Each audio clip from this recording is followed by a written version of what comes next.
নবীর নবী ছিলেন, ঠিক কিনা? আল্লাহ রাব্বুল আলামিন যখন মুহাম্মদ সাল্লাল্লাহু আলাইহি ওয়াসাল্লামকে দুনিয়ার জমিনের ভিতরে মানুষের কাছে বললেন, নবীকে আপনি যান মানুষের কাছে বলেন লা ইলাহা ইল্লাল্লাহ, আল্লাহর জমিনের ভিতরে আল্লাহ ছাড়া অন্য কোনো মালিক নাই। আসমান বানাইলেন যেই মালিক আল্লাহ, জমিন বানাইলেন সেই মালিক আল্লাহ। তোমরা সকলে সেই এক মালিকের উপাসনা করো, তোমরা সেই এক আল্লাহর ইবাদত করো, সেই আল্লাহর কথা মানো, যে আল্লাহ তোমাদের হায়াতের মালিক, যে আল্লাহ তোমাদের মৃত্যুর মালিক। এক আল্লাহ ছাড়া অন্য কোনো উপাস্যকারী নাই। যখন মুহাম্মদ সাল্লাল্লাহু আলাইহি ওয়াসাল্লাম মক্কার মানুষদেরকে এই দাওয়াত দেওয়া শুরু করে দিলেন, মক্কার বড় বড় লিডাররা বললেন, এই মুহাম্মাদের মতো এমন একজন ফকির মানুষ, গরিব মানুষকে বুঝি আল্লাহ রাব্বুল আলামিন নবুয়তি দিলেন, আর মানুষ খুঁজে পেলেন না।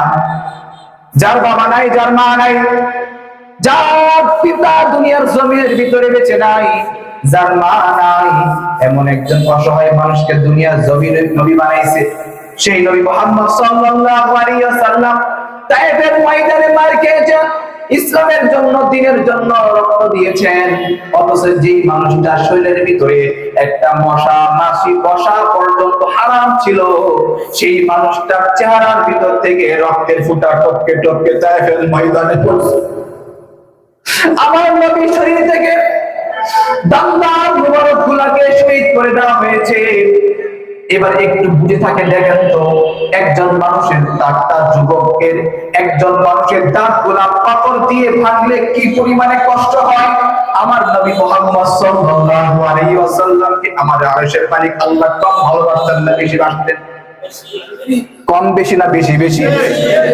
সেই নবী মুহাম্মদ সাল্লাল্লাহু আলাইহি ওয়াসাল্লামকে ফেরেশতা এসে ডাক দিয়ে বলো, ওগো মুহাম্মদ, আপনি একবার বলেন এই পাহাড় দুইটাকে একত্রিত করে, এই সাফা মারওয়া দুইটাকে একত্রিত করে মক্কার সমস্ত মানুষদেরকে একবারে মেরে ফেলে দে।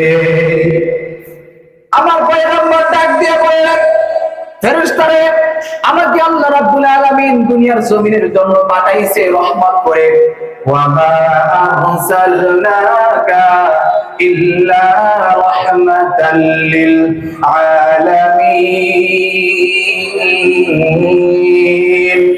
আমাকে আল্লাহ রাব্বুল আলামিন দুনিয়াবাসীর জন্য রহমত করে বানাইছেন। আমি দয়ার নবী, আমি মায়ের নবী, মানুষের জন্য রহমত হয়ে আল্লাহ রাব্বুল আলামিন যেহেতু আমাকে এই দুনিয়ার জমিনে পাঠাইছে, আমি ওই মানুষগুলোকে দাওয়াত দিচ্ছি। আল্লাহ রাব্বুল আলামিন যদি আমাকে না পাঠাইতেন, এই মানুষগুলা জাহান্নামে যাইতো। ওই জাহান্নামের মানুষগুলো যদি দাওয়াত না পেয়ে মারা যায়, আমি মুহাম্মদ সাল্লাল্লাহু আলাইহি ওয়াসাল্লাম বেশি কষ্ট পাবো, ঠিক না? আল্লাহর নবী মুহাম্মদ সাল্লাল্লাহু আলাইহি ওয়াসাল্লাম কষ্ট করলেন। আল্লাহর নবী মুহাম্মদ সাল্লাল্লাহু আলাইহি ওয়াসাল্লাম এক পর্যায়ে মক্কা বিজয় করে ফেললেন।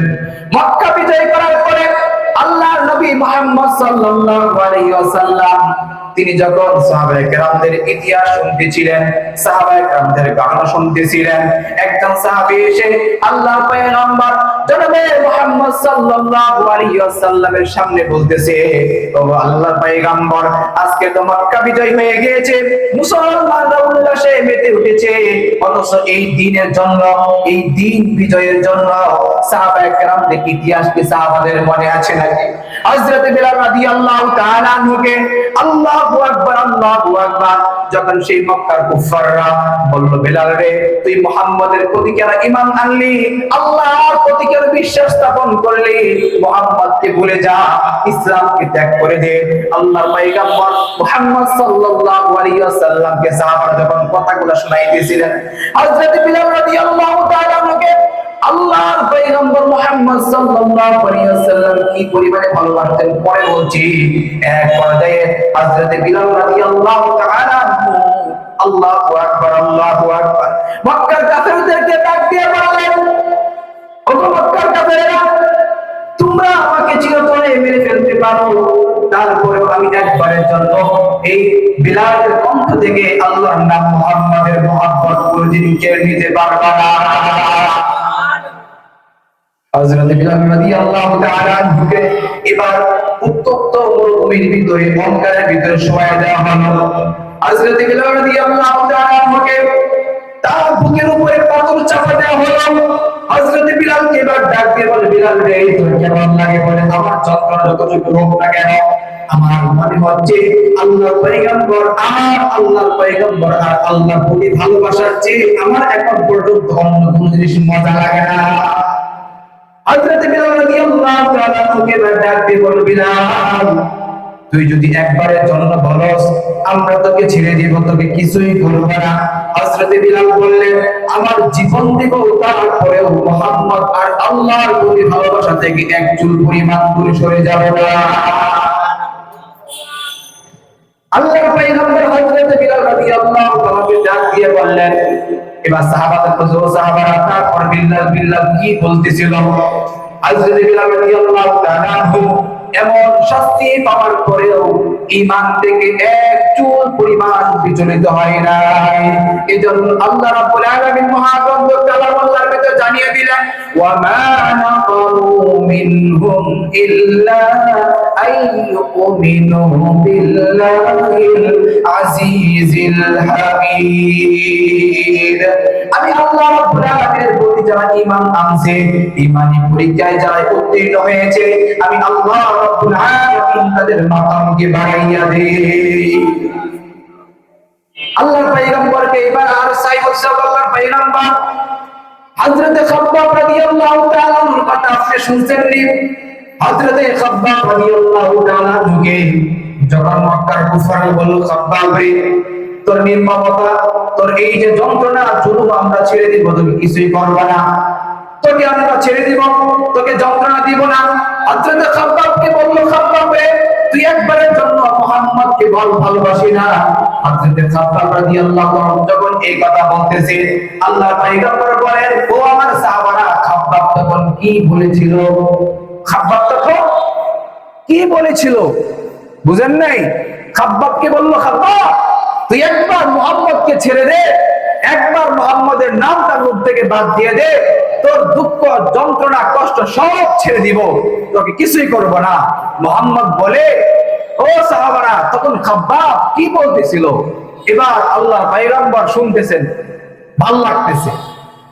সাহাবারা বলতেছে, তখন খাব্বাব ডাক দিয়ে বলল, ওগো মুহাম্মদ, হযরত খাব্বাব রাদিয়াল্লাহু তাআলা তখন বলেছিল, আমার জান আল্লাহ রাব্বুল আলামিন একবার দিয়েছে, যদি 100 বার আমাকে আল্লাহ রাব্বুল আলামিন জান দিত, তাহলে আমি 100 বার আল্লাহর জন্য, আল্লাহর রাসূলের জন্য জানটা কুরবানি করে দিতাম। এর পরবর্তী সময়ে হযরত খাব্বাব রাদিয়াল্লাহু তাআলা আনহুকে তার জিহ্বার ভিতর দিয়ে উত্তপ্ত একটা লোহা গরম করে দিয়ে হযরত খাব্বাব রাদিয়াল্লাহু তাআলা আনহুর জিহ্বার ভিতর দিয়ে ঢুকাইয়া দেয়। হযরত খাব্বাব রাদিয়াল্লাহু তাআলা আনহু এরপরেও ঈমান থেকে এক চুল পরিমাণ বিচলিত হয়ে যায় নাই। হযরত আম্মার ইবনে ইয়াসির রাদিয়াল্লাহু তাআলা জলিলুল কদর সাহাবী, আল্লাহর নবী মুহাম্মদ সাল্লাল্লাহু আলাইহি ওয়াসাল্লামের কাছে ইসলাম ধর্ম গ্রহণ করার কারণে মক্কার কুফাররা তার দুইটা পায়ের ভিতরে দুইটা রশি লাগাইয়া দিলেন। ডান পায়ের ভিতরে এক রশি, বাম পায়ের ভিতরে আরেক রশি। এই রশিটাকে বাঁধলেন কোথায়? ওই যে জবরদস্ত বড় বড় দুইটা উটের সাথে তখন বেঁধে দিলেন। হযরতে আম্মার ইবনে ইয়াসির রাদিয়াল্লাহু তাআলা আনহু বলল, আম্মার ইবনে ইয়াসির রে, একবার তুই বল আমি আল্লাহর রাসূলকে ভালোবাসি না। আম্মার ইবনে ইয়াসির রাদিয়াল্লাহু তাআলা তখন ডাক দিয়ে বললেন, ওগো কাফেররা শোনো, আমার জীবন দিয়ে দিব, আমার জান দিয়ে দিব, আমার জান কুরবানি হোক, তারপরেও আম্মার ইবনে ইয়াসির রাদিয়াল্লাহু তাআলা আনহু একবারের জন্য তিনি ঈমান থেকে দূরে সরে যায় না। কেমন পরীক্ষা দিলেন সাহাবায়ে কেরাম, মুহতারাম হাজিরিন। এমন পরীক্ষা দেওয়ার পরে রাসূল আকরাম সাল্লাল্লাহু আলাইহি ওয়াসাল্লাম সাহাবাদের কাছে মক্কা বিজয়ের কথাগুলো শুনতেছিলেন। মুহাম্মদ সাল্লাল্লাহু আলাইহি ওয়াসাল্লাম এক পর্যায়ে নবী করিম সাল্লাল্লাহু আলাইহি ওয়াসাল্লাম মক্কার কাফেরদেরকে সব শুনলেন, ঘটনা, মুসলমানদের ঘটনা শুনলেন। এবার নবী মুহাম্মদ সাল্লাল্লাহু আলাইহি ওয়াসাল্লাম নিজেই বলতেছেন, আমি যখন শুআয়বে আবু তালেবের ভিতরে 3 বছর পর্যন্ত জেলের ভিতরে বন্দী ছিলাম, কারাবদ্ধ ছিলাম। সেই কারাবদ্ধ জেলের ভিতরে থাকার পরে আমি যখন মুক্তি পেলাম, 40 দিন যাইতে না যাইতেই আমার মুসলমানদের উপরে নির্যাতন শুরু করে দিল কাফেররা। আবার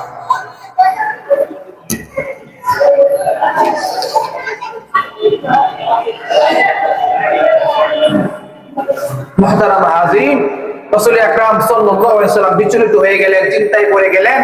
কেবলমাত্র অল্প কয়েকজন মানুষ আমরা এখন যদি মুসলমানদের উপর নির্যাতন করা শুরু করে দেয়, তাহলে মুসলমানরা যাওয়ার পর জায়গা নাই, কোথায় যাবে? আরশের মালিক আল্লাহ রাব্বুল আলামিন জেনে গেলেন রাসূল সাল্লাল্লাহু আলাইহি ওয়াসাল্লামের কথা ঠিক কিনা। আল্লাহ রাব্বুল আলামিন মহান গ্রন্থ আল কোরআনের ভিতরে নাযিল করে দিলেন, লা তাহজান ইন্নাল্লাহা মা'ানা। ওগো নবী মুহাম্মদ সাল্লাল্লাহু আলাইহি ওয়াসাল্লাম, আপনি চিন্তা করিয়েন না, আপনি পেরেশানি হইেন না, আপনি দুঃখ আর দুর্দশার ভিতরে চলে যাবেন না। আমি আল্লাহ রাব্বুল আলামিন আপনার সাথে আছি, আমি আল্লাহ রাব্বুল আলামিন আপনার সাথে আছি। কাজেই আপনি চিন্তা আর ব্যতিব্যস্ততার ভিতরে পড়ে যাবেন না, আমি আপনাকে আল্লাহ রাব্বুল আলামিন হেফাজত করব।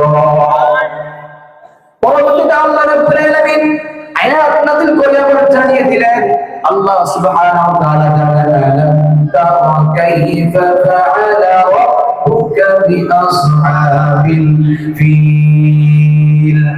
আলাম তারা, ওগো আল্লাহর পয়গম্বর, আপনি কি দেখেন নাই? আলাম তারা, আপনি কি দেখেন নাই? আই আলাম তারা, তারা মানে দেখা, আপনি কি জানেন না? আল্লাহ রাব্বুল আলামিন নবীকে বলেন, আপনি কি দেখেন নাই? কাইফা ফাআলা রাব্বুকা বিআসহাবিল ফিল।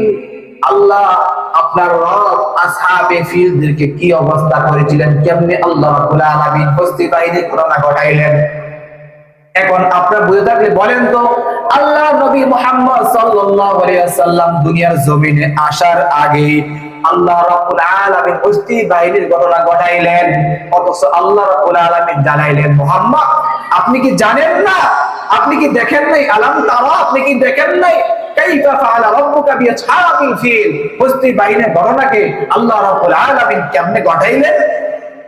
এখানে আলাম তারা আই আলাম ইয়ালাম, ওগো আল্লাহর পয়গম্বর, মুফাসসিরিনে কেরাম বলেন এখানে, ওগো আল্লাহর পয়গম্বর আপনি কি জানেন না যে আমি আল্লাহ রাব্বুল আলামিন হস্তি বাহিনীদেরকে কিভাবে আমি আল্লাহ রাব্বুল আলামিন ধ্বংস করেছিলাম? সেই আল্লাহ এখনো আছে না নাই? সেই আল্লাহ যদি এখনো থাকে, তাহলে মুহাম্মদ আপনি এত চিন্তায় কেন? লা তাহজান ইন্নাল্লাহা মা'ানা। ওকে মুহাম্মদ, আপনি চিন্তায় পড়ে যায়েন না, আপনি ব্যতিব্যস্ততার ভিতরে পড়ে যায়েন না, আমি আল্লাহ রাব্বুল আলামিন আপনাকে বাঁচাইয়া দেব। সুবহানাল্লাহ। মুহতারাম